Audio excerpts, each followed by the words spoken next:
Hello everyone, welcome to Rotap. My name is Santosh, and by now you must all be aware that we have the advanced intimation from the side of SEBI, and it is clearly mentioned that on the 13th April the detailed notification is going to come out.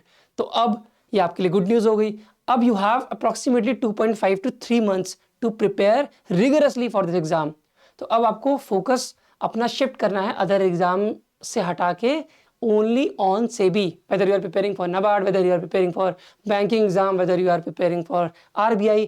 So मेरा suggestion यही है कि अभी आपको focus करना है SEBI में, क्योंकि ये एग्जामिनेशन हमारे पास सबसे क्लोज है. ठीक है, अब हम तो पहले से बोलते आ रहे थे और बहुत से लोग बोलते आ रहे थे कि अप्रैल में नोटिफिकेशन आएगा, बट अब ये कंफर्मेशन किसने दे दिया है? खुद SEBI ने दे दिया है. तो अब आप लोग को ये रिलायबल लग रहा होगा, इजंट इट? तो अब आप लोग को लेट नहीं करना है, प्रिपरेशन में कंटिन्यू करनी है प्रिपरेशन, और एक गियर अप करना है प्रिपरेशन का. ठीक है, so in that aspect we have already started this fully solved PYQs, है ना, एंड यू नो दैट. और आज we are going to do part 7 of this series. तो अगर आपने पार्ट 6 तक कर लिया तो आप अदर एस्पिरेंट से या फिर अपने कॉम्पिटिशन से थोड़ा तो आगे निकल चुके हैं, क्योंकि आप लोगों ने इस इंटीमेशन का वेट ना करते हुए प्रिपरेशन पहले ही शुरू कर दी थी. और मैंने भी क्लासेस इसीलिए पहले से शुरू कर दी थी, क्योंकि मालूम था कि नोटिफिकेशन तो आ सकता है, बहुत हाई चांसेस थे. तो अगर आपने पार्ट 6 तक नहीं देखा है, कोई बात नहीं, यू स्टिल हैव टाइम. ठीक है, कोई देर नहीं हुई है, क्योंकि अभी भी you have 2.5 to 3 months approximately. तो अगर आपने देख लिया तो वेल एंड गुड. अगर नहीं देखा है तो मैं आपको एक आइडिया देता हूँ कि कहाँ से आपको PYQs एनालाइज करने हैं. First of all let me tell you that analysis of PYQs are the most important aspect right now. क्योंकि without analysing the PYQ, without looking at the solution, without looking at the questions that has been previously asked in the examination, you won't be able to predict now, you won't be able to make a guess that how the questions are getting framed and how the questions could be framed in the future or upcoming examination. So analysis of PYQs becomes the most important part after the syllabus. After analyzing the syllabus, PYQs becomes the most important part. Please remember this. ठीक है, you can't be casual about the PYQs. They are the backbone of any exam. ठीक है, तो अगर आपको check करने हैं बाकी के और देखना ही पड़ेगा, there is no choice, you have to analyse all the PYQs. और अपने आप को अपनी प्रिपरेशन लेवल को भी जज करना पड़ेगा, उसके अकॉर्डिंग अपनी प्रिपरेशन लेवल को गियर अप करना पड़ेगा. ठीक है, तो आप अगर एडोटाइप के चैनल पे जाओगे ना, तो प्लेलिस्ट पे अगर आप जाओगे तो you will find different playlist है. ठीक है, तो अगर आप स्क्रॉल डाउन करोगे तो you will find this playlist, that is SEBI grade A marathon and revision series. अगर आप इसको व्यू करोगे फुल प्लेलिस्ट को, तो आपको ये चारों इनफैक्ट 6 पार्ट आपको यहाँ दिख जाएंगे. तो आपको ये 1 to लेके 6 पार्ट देखने ही देखने हैं. There is no choice for you for now. ठीक है, क्योंकि नोटिफिकेशन का इंटीमेशन आ चुका है. अब हम अभी कर रहे हैं paper 2. We are right now doing the paper 2 of phase 2, and after completing this paper 2 of phase 2 we will move ahead with the 2022 paper as well. फिर without wasting any further time, let's directly jump to the first question of the day. Or overall we have the 31st question of this paper 2 of the phase 2 in the year that has been asked in the year 2020. So the question says, which instrument is used by foreign entities not registered with the SEBI to invest in Indian markets via registered brokers? So please pay attention here. Here it is asking you about the instrument that foreigner can use to invest in Indian market, but without getting themselves registered in the SEBI. So there is a way in which foreigners can invest in India without getting themselves registered with the broker or with the SEBI. There is a way, and how they are going to do that? Through the participatory note. So here the correct answer is option number A. Remember हाँ कि participatory note gives the option to do this thing, right? So basically a foreigner is here, he want to invest in the BSc. So for that he need to register himself with the SEBI, and that is a very long process and a cumbersome process as well. Now there is another way he can basically use to invest in the Indian markets, and that way is through the FII, that is foreign institutional investors.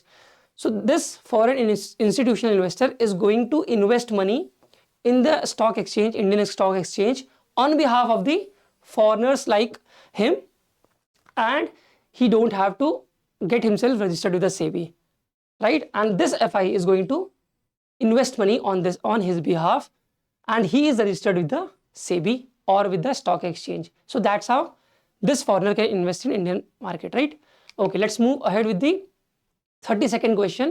Which of the following is not a part of the money market? So money market basically deals with the short term debt instrument. So you have to look at all the option and you need to find out which is not the short term debt instrument. That would be your answer. So commercial paper is a type of debt instrument, that too a short term debt instrument issued by the corporates, right? Treasury bill also is a short term debt instrument. It is usually floated by the RBI or the government of India. Derivatives are not the part of the money market, so it would be your correct answer. Option number C is your correct answer. ठीक है? Okay. Now you have these short-term debt instruments like treasury bills, and we have cash management bills issued by the government. Issued by the corporates, we have certificate of deposit, commercial bill, we have commercial paper, intercorporate deposit, etc. Right? Okay, let's move to the 33rd question that says, and it's a numerical question. It becomes important. So phase 2 mein you would find the numericals as well, and good amount of numericals, right? Now net profit ratio is 5%. So net profit ratio is 5%. So what is the formula of net profit ratio? Net profit divided by sales, right? Okay.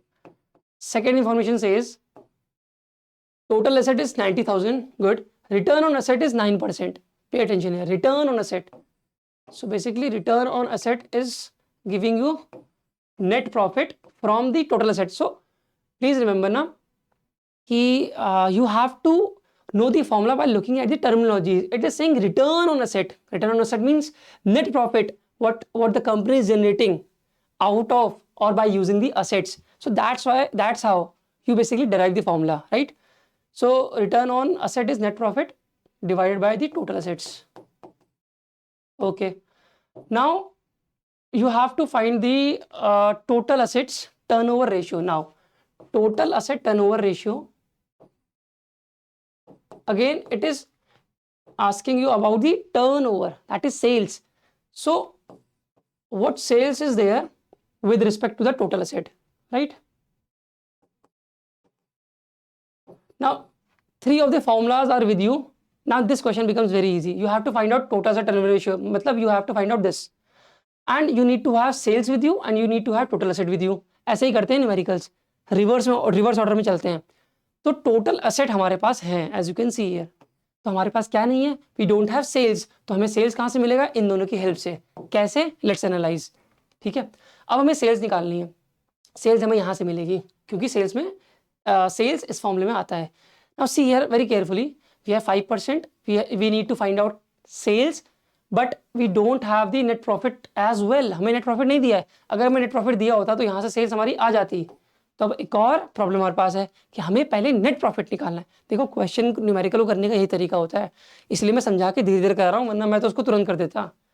I am enabling you to think कि कैसे question करते हैं. Whatever we have to find out ना, first you need to write the formula of it, then you need to see what else you need to find out, what variable you need to have to find this total asset turnover ratio. So you need to have sales with yourself, isn't it? For sales you need to have net profit with you, and how you are going to get net profit? Out of this formula, that is return on asset. So यहाँ पे net profit है, return on asset आपको दिया हुआ है 9%, isn't it? Net profit, and you have the total asset as well with you, that is 90 lakh. So it will get cancelled 81,0,0,0. So 8,10,000 is your net profit. तो question कुछ भी नहीं था. Net profit you have now, you have this formula 5% is equal to net profit divided by sales. You will put the value of 8,10,000 here. You will get your sales as well. And when you have the sales, easy. You will put the value of sales here. You have the total asset. You are going to divide it, and you will have your answer with you. ऐसे numericals को attempt करते हैं. ठीक है, ध्यान रखना. Numericals करने में अप्रोच बहुत इंपॉर्टेंट है, और न्यूमेरिकल करने में सबसे ज़्यादा इंपॉर्टेंट मालूम है क्या है? सबसे ज़्यादा इंपॉर्टेंट है कि हमें क्या निकालना है. एक बात ध्यान रखना कि जब न्यूमेरिकल करते हैं तो जो शुरू की इन्फॉर्मेशन है ना, उसको आप बाद में भी पढ़ोगे तब भी चल जाएगा. पहले आपको ये पढ़ना होता है कि क्या निकालना है. ये मैं सीक्रेट बता रहा हूँ. न्यूमेरिकल करने का अपने एक्सपीरियंस से। जितने भी एग्ज़ाम मैंने क्रैक किए हैं पास्ट में गवर्नमेंट एग्ज़ाम, उससे मैं आपको बता रहा हूँ कि जब हम न्यूमेरिकल करते हैं, या मैथमेटिक्स में भी ऐसा ही होता है, कॉमर्स और मैथमेटिक्स बहुत ज़्यादा क्लोज हैं, ठीक है। तो आपको ये ध्यान रखना पड़ता है कि क्या निकालना है, उस पर फोकस करना पड़ता है। उसके बाद भी अगर अदर इन्फॉर्मेशन पढ़ोगे ना, तब भी चल जाएगा, ठीक है। क्योंकि अगर क्वेश्चन लंबा हुआ, अब सेबी में लेंदी क्वेश्चन आने लगे हैं, 2022 का पेपर हम कराएंगे तो आपको पता चलेगा लंबे पेपर आने लग गए। पूरा सेंटेंस लिखा होगा, लास्ट में लिखा होगा क्या निकालना है, और पता है उस क्वेश्चन में most of the information given to you would be irrelevant. तो आपको फिल्टर आउट करना है क्या रिलेवेंट है, क्या रिलेवेंट है, क्या रिलेवेंट है। तो आपको पता होना चाहिए कि आपको निकालना क्या है, वरना जब तक आप लास्ट सेंटेंस में आओगे आप भूल चुके होगे आपने क्या पढ़ा था क्वेश्चन में, ठीक है। तो ये ट्रिक है, ध्यान रखना इस बात को। तो इस तरह से आप इसको सॉल्व कर लोगे, so your answer would be 1.8, ठीक है। ये आपका सोल्यूशन है, बट मैंने समझा ही दिया कैसे करना है, so don't worry about this solution. बाकी कैलकुलेशन आप लोग कर लेना, ठीक है। Let's move to the 34th question of the day. Not day, but the overall paper. Which of the following is most volatile investments? Volatile मतलब कि वो investments in which there is a risk of fluctuation in the share market. Means the investors can basically pump in money anytime and they can pump out money anytime. So that's what your volatile investment is. So the correct answer here would be FPI, because foreign portfolio investments are those investments in which bulk of investments are pumped in, but they can anytime pump out it as well. But in the case of FDI what happens ना, कि FDI में ऐसा नहीं होता है। FDI में आप पूरी मैन्युफैक्चरिंग इंडस्ट्री पे इन्वेस्ट कर रहे हो, पूरा कंपनी पे, मैन्युफैक्चरिंग फर्म पे इन्वेस्ट कर रहे हो, तो इतनी जल्दी वो पंप आउट नहीं होगा इकॉनमी से। तो जो अगर फॉरेनर अगर पंप इन कर रहा है पैसे FDI के फॉर्म में, तो इट इज़ नॉट वॉलेटाइल। वो पूरी फर्म पे, पूरी इकॉनमी पे इन्वेस्ट कर रहा है, या फिर कह लो पूरी इंडस्ट्री पे इन्वेस्ट कर रहा है। क्योंकि इतनी जल्दी असेट नहीं बेच सकते ना, सारे के सारे असेट, और पूरी अपनी मैन्युफैक्चरिंग फर्म लगा दी। मान लो टेस्ला यहाँ पे लगाएगा अगर, तो अगर वो चाहे तो FDI रूट के थ्रू भी कर सकता है काम। तो वो इतना आसान नहीं होगा कि यहाँ से छोड़ के चले जाना फिर एक बार आ गया तो इसी तरह से। लेकिन अगर हम FPI है, so FPI is basically investing in the shares and stocks, so they can easily sell the shares in the exchanges, right, and they can pump out their money. So it is very much volatile. So the correct answer here would be option number A. Let's come to the 35th question of the day. That says financial goods and services is provided to economically weaker sections at affordable price by the financial institution, then it is called what? So very easy. Financial goods and services are being provided to economically weaker sections, right? So obviously it is financial inclusion. Nothing to explain here, right? Nothing technical here. Okay, now let's talk about the next question, that is 36th question. It says profit on forfeiture shares after reissues transfer to what? अब यहाँ पे ध्यान देना everyone. पहले तो समझते हैं कि forfeiture शेयर क्या होता है। Let's try to understand it. See, forfeiture share means to cancel the shares. So suppose एक कंपनी है, उसने शेयर्स को फ्लोट किया, कि ask for the application money. मान लेते हैं कि नॉमिनल प्राइस जो है या फेस वैल्यू जो है शेयर की 10 रुपीज़ थी। Listen to me very carefully, हाँ, it is an important question. उसने एप्लीकेशन मनी मतलब जो फॉर्म भरते हैं, अब तो ऑनलाइन फॉर्म होने लग गए हैं वैसे, बट फिर भी प्रोसेस के लिए समझ लेते हैं। एप्लीकेशन मनी हमने अपने जो शेयर होल्डर हैं, जो प्रॉस्पेक्टर हैं हमारे, उनसे मांगी हमने एप्लीकेशन मनी। मान लेते हैं 2 रुपये मांगे हमने एप्लीकेशन मनी के, ठीक है। एप्लीकेशन मनी हमने दे दी। अब हमने उनको शेयर अलॉट कर दिया और हमने अलॉटमेंट मनी फिर से मांग ली 2 रुपये, ठीक है। अब अलॉटमेंट हो भी गया, अलॉटमेंट मनी भी मांग ली। अब हम फर्स्ट कॉल करते हैं, मान लेता हूँ 4 रुपये की फर्स्ट कॉल करता हूँ मैं, ठीक है। और फिर हम फाइनल कॉल करेंगे 2 रुपये की। ध्यान देना, जब मैंने फर्स्ट कॉल की 4 रुपये की ना, तो few of the investors were not able to pay me money. सो उन्होंने क्या किया, 4 रुपये नहीं दे पाया मुझे। कुछ इन्वेस्टर्स ऐसे थे जिन्होंने 4 रुपये नहीं पे किया मुझे। तो मैंने दोबारा बोला कि नहीं, जो आपको अलॉट किए गए शेयर्स उनके रुपये आप हमको दो इस डेट तक। पर वो फिर भी they fail to give me the money, they fail to pay the money. अब वी एज अ कंपनी क्या करेंगे, हमको उनके शेयर्स को कैंसिल करना पड़ेगा। So those cancelled shares we call forfeited shares, we call them forfeited shares, that is cancelled shares. अब cancel share मान लो हमने किया 2 शेयर कैंसिल कर दिए मान लेते हैं फॉर एग्जांपल, चलो 1 शेयर मान लेते हैं।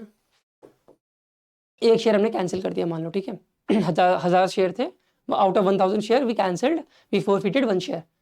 नाउ इस एक शेयर में हमें 4 रुपये तो मिल गए ऑलरेडी, तो क्या इस कैंसिल्ड शेयर को हम, जो हमें 4 रुपये मिल गए हैं, क्या हम वापस करेंगे उस पर्सन को जो जिसने कॉल मनी नहीं पे की थी हमें? नहीं, हम वापस नहीं करेंगे। We as a company are not going to pay back him money. Why? Because it's his or her mistake that he didn't pay us money and therefore we have cancelled it, right? So we are not going to pay him back. Now ये 4 रुपये हमारे पास extra आ गए। अब मान लेते हैं इस एक शेयर को जो हमने कैंसिल किया था, इसको हमने री इशू किया। ध्यान देना, इसको हमने री इशू किया। अब री इशू किया तो 10 रुपये का शेयर था, हमने कहा 4 रुपये तो हमारे पास इसमें वैसे ही आ गए हैं, एक काम करते हैं इसको यार 9 रुपये का ही इशू कर देते हैं मार्केट में। 9 रुपये में ही कोई भी खरीद सकता है इसको। बात समझ में आती है? तो 1 रुपये का डिस्काउंट दे दिया हमने, और फायदा कितने का मिला था हमें? 4 रुपये ऑलरेडी मिल चुके थे। तो 1 रुपये का डिस्काउंट देने के बाद भी हमारे पास कितना प्रॉफिट बच गया इस फॉरफीचर शेयर में? 3 रुपीज़ बच गया। बचा कि नहीं बचा? इसी को बोलते हैं प्रॉफिट ऑन फॉरफीचर शेयर्स। बात समझ में आई? अब मान लो 4 रुपये प्रॉफिट था, मान लो कंपनी कहती है 6 रुपये में ही खरीद लो, री इशू करती है कंपनी कि 6 रुपये में ही री इशू कर देगी, तो प्रॉफिट कितना बचेगा? 0। वाई? क्योंकि 4 रुपये का डिस्काउंट दे दिया, 4 रुपये का प्रॉफिट मिला था। बट अगर 9 रुपये में री इशू करती है तो प्रॉफिट कितने का हो गया हमारा? 3 रुपये का। अब ये प्रॉफिट ऑन फॉरफीचर शेयर कहाँ जाएगा? ये जाएगा कैपिटल रिजर्व में, ना कि जनरल रिजर्व में। बाकी तो आप कैंसिल कर लोगे आराम से, इन दोनों में कन्फ्यूजन होती है, ध्यान रखना कैपिटल रिजर्व में। और ये बहुत इंपॉर्टेंट क्वेश्चन है।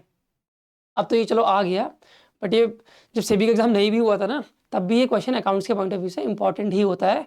मोस्ट ऑफ द एग्जाम में आप देखोगे कि फॉरफीचर से क्वेश्चन आ ही जाता है। तो फॉरफीचर से अगर क्वेश्चन बनाना होगा अगर, तो इससे भी एडवांस लेवल पे जाएंगे वो लोग, ठीक है? तो इस टॉपिक को छोड़ना नहीं है। अच्छा, दूसरी चीज़, एक मैं आइडेंटिफिकेशन बता देता हूँ कि कैसे पहचानते हैं कि कौन सा प्रॉफिट कैपिटलिज्म में जाता है, कौन सा प्रॉफिट जर्नलिज्म में जाता है। जितने भी कैपिटल प्रॉफिट होंगे, जो कैपिटल नेचर के होते हैं, मतलब समझना, जो day to day business activity से रिलेटेड नहीं है, तो वो सारे जो प्रॉफिट होते हैं वो कैपिटलिज्म में जाते हैं। ध्यान दो, समझ में आ गई चमका? जो भी day to day business activities से प्रॉफिट रिलेटेड नहीं है वो सारे कैपिटलिज्म में जाएंगे, वरना सारे जर्नलिज्म में जाएंगे, ठीक है? ये एक मोटा मोटा मैंने बता दिया क्राइटेरिया। चलो let's move ahead with 37th question, which says in trait approach theory intelligence, emotion and knowledge, तो keyword here is intelligence and knowledge, from which trait of the leader. तो ये कौन सी ट्रेट बेसिकली रिप्रेजेंट कर रहे हैं? तो बहुत आसान क्वेश्चन है। It is showing the intellectual trait of the leader, if he is knowledgeable, if he is intelligent, right? And if he is also emotionally intelligent as well. So it is showing the trait of intellectual. Okay, option number A is the correct answer. Let's come to the 38th question that says over and under absorption of overheads due to normal factors. तो इस question को पढ़ने से पहले you must have the good understanding of over and under absorption, है ना? So I'll give you brief about it. Example लेते हैं। मान लो मैनेजमेंट ने क्या किया कि एक प्रोडक्ट मैन्युफैक्चर कर रहा है और उसके लिए दे प्रिपेयर दी बजट, और उनने सोचा कि जो उस पर खर्चा होगा वो 1000 रुपये होगा। अब क्या ज़रूरी है कि जब हमने एक्चुअल प्रोडक्शन किया तो 1000 रुपये ही खर्चा हो? ऐसा ज़रूरी है क्या? नहीं ज़रूरी है ना। क्या पता इससे ज़्यादा हो जाए, क्या पता इससे कम हो जाए, इज़न्ट इट? और इन्हें 1000 रुपये जो प्रेडिक्ट किया था ना बजट में, ये इन्हें लेबर आवर्स के बेसिस पे किया था कि इतने लेबर आवर्स लगेंगे तो इतना खर्चा होगा। तो ऐसा भी हो सकता है कि इतना खर्चा ना हो, इससे ज़्यादा हो जाए।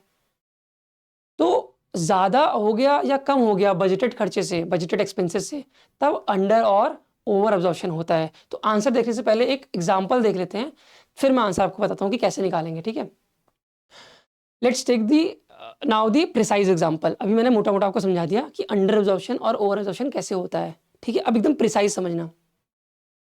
एक कंपनी प्रोड्यूस करती है furniture and they are going to use direct labour hours as the allocation base for overhead cost. बात समझना कि ओवरहेड कॉस्ट को निकालने के लिए they are considering labour hours, मतलब जितने लेबर आवर्स ज़्यादा होंगे तो दे आर प्रेडिक्टिंग कि उतना ओवरहेड ज़्यादा होगा।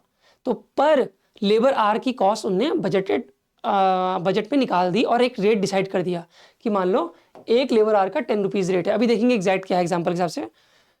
तो दे बजटेड 10,000 लेबर आवर्स, ठीक है? दे बजटेड 10,000 लेबर आवर्स की इतने तो लगेंगे, for the period and estimated their total overhead cost to be 50,000। तो रेट क्या हो गया, रेट हो गया ₹5 पर लेबर आर। ये इनका ओवरहेड रेट है, ये इनका ओवरहेड रेट है कि अब जितने भी लेबर आवर्स लगेंगे उसको, ये बजट बना दिया इनने, लेकिन अब जो एक्चुअल में लगेगा, जो एक्चुअल में लेबर आवर्स लगेंगे उसको किस रेट से कॉस्ट निकालेंगे, ₹5 के रेट से हम कॉस्ट निकालने की कोशिश करेंगे।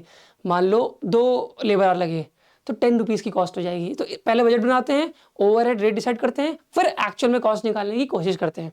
बात समझ में आती है। अब प्रॉब्लम कहाँ आएगी, देखो एक्चुअल प्रोडक्शन हुआ, द कंपनी इनकर्ड ₹50,000, ध्यान देना 50,000 की जगह 52,000 ओवरहेड कॉस्ट हो गई and used 9,500 direct labours are due to slight variation in the production volume. Budgeted से चेंज हो गया ना। अब ओवरहेड या तो अंडर ऑब्जॉर्व होगा या ओवर ऑब्जॉर्व हो जाएगा। कैसे, देखो अब देखो यहाँ पे सबसे पहले हमें क्या करना है, जो भी हमारा अंडर या ओवर ऑब्जॉर्प्शन हुआ है, जो भी हमारा अंडर या ओवर ऑब्जॉर्प्शन हुआ है उसको हम निकालने की कोशिश करेंगे। कैसे, एक्चुअल ओवरहेड कॉस्ट कितना है 52,000, ध्यान देना एक्चुअल ओवरहेड कॉस्ट कितना है 52,000 डेटा में दिया है, लेकिन हमने प्रिडिक्ट कितना किया था, प्री डिटरमाइंड कितना किया था, we have calculated it to be 47,500। Sir ये कैसे आ गया, हमने तो प्रिडिक्ट 50,000 किया। देखो बात ध्यान देना, 50,000 में टोटल किया था, लेकिन रेट इंपॉर्टेंट है, रेट हमने 5 किया था, तो रेट हम 5 लेते हैं। मैंने बताया था ना अभी कि जितना रेट आएगा और फिर जितने एक्चुअल आवर्स लगेंगे उसको इंटू कर देंगे, तब हम कॉस्ट निकालते हैं। तो रेट के हिसाब से हमारा ₹5 इंटू 9,500 किया हमने, तो 47,500 आया, बट एक्चुअल में कितना था 52,000। तो यहाँ पे हम क्या कर रहे हैं, यहाँ पे क्या कर रहे हैं, अपनी कॉस्ट को कम नहीं दिखा रहे हैं 47,500, बट एक्चुअल में कितना है 52,000। तो ये क्या हो गया, अंडर अब्जॉर्प्शन कर दिया हमने, हमने अपने रेट को कम लगा रखा है, हमने अंडर अब्जॉर्ब कर दिया ओवरहेड को, होना चाहिए था 52,000, हम कितना कर रहे हैं 47,500। तो ये केस किसका है, अंडर अब्जॉर्प्शन का केस है। तो ऐसे केस में क्या होता है, ऐसे केस में हमें, अब ये करेक्ट डिपिक्शन तो नहीं है ना, क्योंकि हमें दिखाना था ज़्यादा, हमने दिखा दिया कम, तो ये करेक्ट डिपिक्शन है नहीं। तो इसके लिए हम क्या करेंगे, सप्लीमेंट्री रेट लगाएंगे। कैसे, अब ध्यान देना कितना अंडर अब्जॉर्प्शन हुआ था, इन दोनों को माइनस करो, कितना अंडर अब्जॉर्प्शन हुआ था 4500 अंडर अब्जॉर्प्शन हुआ था। इस 4500 को जितने हमने डायरेक्ट लेबर आवर लिए हैं, दैट इज 9,500 लिए ना, 9,500 दिख रहा है ना, तो इससे डिवाइड कर देंगे तो हमारा एक रेट और आ जाएगा 0.47। इस रेट को बोलते हैं सप्लीमेंट्री रेट। ध्यान देना, ये क्वेश्चन आया एग्जाम में, इसको बोलते हैं सप्लीमेंट्री रेट। और ये हम क्यों निकाला हमने, क्योंकि देखो पहले जो रेट था वो कम था, मैंने बताया ना वो कम था, क्योंकि उस हिसाब से हमारी ओवरहेड कॉस्ट कम आ रही थी, तो इसलिए हमको ये सप्लीमेंट्री रेट ऐड करना पड़ेगा उस ओवरहेड रेट में, तब सही डिपिक्शन होगी किसकी, ओवरहेड की। ये होता है सप्लीमेंट्री रेट। अब आते हैं वापस से क्वेश्चन में। तो ओवर और अंडर अब्जॉर्प्शन के केस में तो हमने जो एग्जांपल लिया था वो अंडर अब्जॉर्प्शन का लिया था, इसी तरह से ओवर अब्जॉर्प्शन भी हो सकता है। अगर जो एक्चुअल ओवरहेड कॉस्ट है वो अगर कम है और हमने ज़्यादा कर दिया, हमने ज़्यादा, क्योंकि हमने ओवरहेड रेट लगाया था, हमने ज़्यादा कर दिया बजट के हिसाब से, तो हमारा ओवर अब्जॉर्प्शन हो जाएगा, वो भी केस हो सकता है। तो इन केसेस में क्या करते हैं, और ये नॉर्मल फैक्टर की वजह से हो रहा है, नॉर्मल फैक्टर की वजह से हो रहा है, ये भी ध्यान देने वाली बात है, ठीक है। तो ऐसे में क्या करेंगे, हम इसको ट्रीट करेंगे यूजिंग दिस सप्लीमेंट्री रेट। और सप्लीमेंट्री रेट क्या था, अभी बताया था मैंने, क्या बताया था, ये था हमारा सप्लीमेंट्री रेट। जितना अंडर या ओवर अब्जॉर्ब हो रहा है उसको डायरेक्ट लेबर आवर से डिवाइड कर दोगे, तो जो हमें एक्स्ट्रा चार्ज करना है पर यूनिट लेबर आवर, वो सप्लीमेंट्री रेट है। अब हमारी एक्चुअल डिपिक्शन होगी कॉस्ट की, ठीक है। बहुत ज़्यादा डीप था, लेकिन मैंने बहुत ही मोटी बुद्धि से बताया है। इतना डिटेल में जाएंगे तो बहुत, अगर मैं पूरा डिटेल में जाता तो बहुत लंबी क्लास हो जाती, इसलिए समझना मोटी बुद्धि से। एक बार आपको कंसेप्चुअल अंडरस्टैंडिंग हो जाती ना, एक बार फाउंडेशन अच्छे से आ जाती ना, फिर आप बार बार देखोगे ना यही वीडियो, तो और क्लियर होता जाएगा, और क्लियर होता जाएगा, क्योंकि जब चीज़ें टफ होती हैं तो उसको बार देखना पड़ता है, यही रूल है, ठीक है। चलो next question says calculate exchange profit and loss for 2011, 2012 and 2012, 2013। तो बेसिकली ये फॉरेन एक्सचेंज का क्वेश्चन है, अकाउंट्स का। तो बोल रहा है कि प्रॉफिट और लॉस निकालना है एज पर 11, ठीक है। Goods worth 1 lakh purchase on 23 March 2012, ध्यान देना 23 मार्च मतलब financial year 11-12 at rupees this 46.60 per dollar rate. But 31 मार्च 2012 को रेट हो गया ये। तो ये रूल है अकाउंटिंग स्टैंडर्ड 11 का कि जब भी हमने सामान खरीदा है ना, गुड्स वर्थ रुपीज़ हमने खरीदा और हमने पेमेंट नहीं किया है अभी, तो इसका मतलब सामने वाला हमारा क्रेडिटर है, तो मतलब बैलेंस शीट आइटम हो गया ये। तो जब हम क्लोज करेंगे ना, फाइनेंशियल ईयर को क्लोज करेंगे, तो उस टाइम पे जो प्रेजेंट रेट चल रहा होगा उसके अकॉर्डिंग शो करेंगे हम किसको, उसके अकॉर्डिंग शो करेंगे हम अपने सारे के सारे एसेट लायबिलिटीज़ को। ठीक है, तो अब हमारा जो रेट बदला है वो कितना बदल गया है, 0.40 रेट बदल गया है, और कितने परचेज में, 1 लाख में। और रेट बदला क्या है, रेट इंक्रीज हुआ है, तो हमको तो नुकसान हो गया ना, हम तो डॉलर में पे करने वाले हैं, अब हमको ज़्यादा रुपए खर्च करने पड़ेंगे इतने डॉलर लाने के लिए।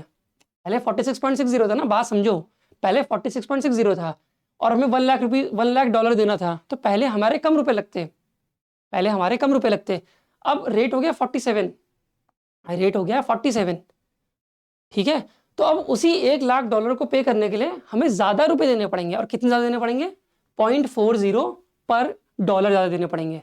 तो 1 लाख से इंटू कर दिया, टोटल लॉस मैंने निकाल दिया फॉर द ईयर 2012। 2012 जब मैं बोलता हूँ तो इसका मतलब होता है फाइनेंशियल ईयर 11-12, और जब मैं बोलता हूँ फाइनेंशियल ईयर 13 तो इसका मतलब क्या होगा, फाइनेंशियल ईयर 12 to 13। ठीक है, ध्यान देना। अब इसमें पूछ रहा है 11-12 का, तो सर हमने निकाल दिया, ठीक है ये आ गया। अब हम 12-13 का कैसे निकालें, बहुत आसान है, 47 तक की हमने एडजस्टमेंट कर दी। अब जब मई में उसने पेमेंट की तो जो रेट हो गया है वो और बढ़ गया है, दैट इज 47.5 बढ़ गया है, अब रेट बढ़ गया 47.5, तो 0.50 पैसे और बढ़ गए। तो कुछ नहीं करना है, फिर से वही काम करना है, 0.50 मल्टीप्लाइड बाय 1 लाख, क्योंकि इसकी एडजस्टमेंट तो हमने कर दी ना, तो हम इसकी एडजस्टमेंट डायरेक्ट इससे नहीं करेंगे। अब ये चीज़ इसमें कन्वर्ट हो चुकी है, इसको हमने प्रॉफिट लॉस में रिकॉग्नाइज कर लिया है, जितना भी लॉस है जितना प्रॉफिट आ रहा है ये लॉस है वैसे। तो 2012 में 2012 में मई में जो हम पेमेंट करेंगे वो इसके अकॉर्डिंग करेंगे, तो हमें लॉस कितने का हो गया, अगेन 0.50 का। तो इसको तो सॉल्व, इन दोनों को प्लस कर लेना, आंसर आ जाएगा। तो इसमें कुछ है नहीं, 1 लाख कॉमन ले लेना, तो अंदर आ जाएगा 0.90 into 1 lakh would be your 90,000। तो ये कैलकुलेटर की भी जरूरत नहीं थी, ये option number C is your correct answer, absolutely correct, सारे बच्चों ने सही किया है। ठीक है, चलो बहुत आसान क्वेश्चन था, थोड़ा लॉजिकली समझना, कुछ है नहीं इसमें, रेट्स बदल रहे हैं तो प्रॉफिट लॉस निकालना था। ठीक है, okay, let's come to the, ये एक्सप्लेनेशन है, ये मैंने बता दिया पहले ही। Let's come to the 40th question, and this would be your homework question. ठीक है, which of the following are qualities of an effective leader. So effective leader की qualities it is asking you, and it is the question of management. Task oriented और task oriented and concern for the team, make employees feel needed, good. Relationship oriented but not task oriented, self centered, none of the above. So you have to give me answer in the comment section that what should be the answer of this particular question, तभी काम बनेगा वरना काम नहीं बनेगा। ठीक है, और सारे पार्ट्स करने हैं जितने पहले के हैं, और अब से आगे जितने पार्ट्स आएंगे उनको भी फोकस्ड होके देखना है और समझना है, फिर हम 2022 की तरफ बढ़ेंगे। ठीक है, चलो, we are going to meet in the next lecture now, तब तक के लिए tata bye bye, thank you, take care.